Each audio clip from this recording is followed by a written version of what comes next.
Do you know that your target audience is hugely affected by the objective that you have selected for your Facebook ads campaign?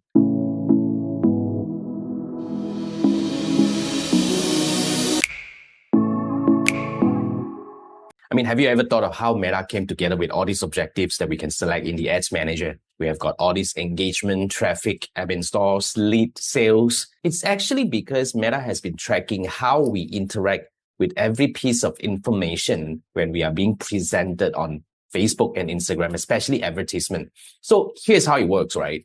Think about this. If you are choosing engagement objective, and what you're trying to really get is to get people to buy on your website, you're not going to get the result that you want, because the moment you choose engagement objective, you're telling Meta that, look, I'm looking for people who are likely to engage with my posts, like liking my posts, commenting on my posts and stuff like that. So it's going to zoom in your budget to people who are likely to take those action. And they do know, because Meta has been really tracking how we interact with every piece of information, remember? And that's how they make sure that you're getting the most out of the objective that you have selected.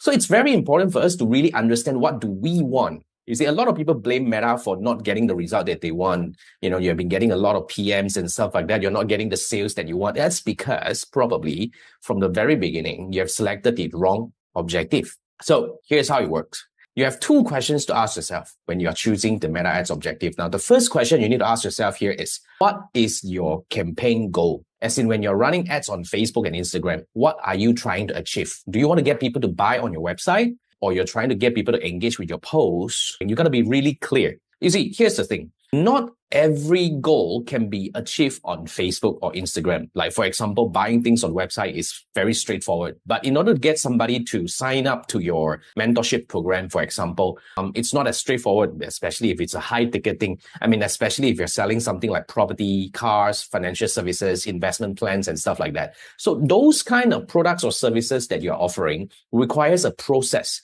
So the whole idea here is, you need to know what are the actions that move your audience closer to your end goal. So say, for example, if you want to get somebody to sign up for your agency service, you need to get somebody to call you first. You need to get their information. So you probably want to go for lead generation, and you need to actually go in and look at what are the options that you have when it comes to lead generation, because especially when it comes to lead gen, it's not as straightforward that you put up a form and everybody's going to sign up, because it really depends on some geographical behavior preferences. For example, in certain countries, WhatsApp is a thing, but WhatsApp conversation is not a common practice in places like Belgium and Switzerland, because we care a lot about privacy. So you got to really know what are the best way for you to connect with your audience. That determines your objective.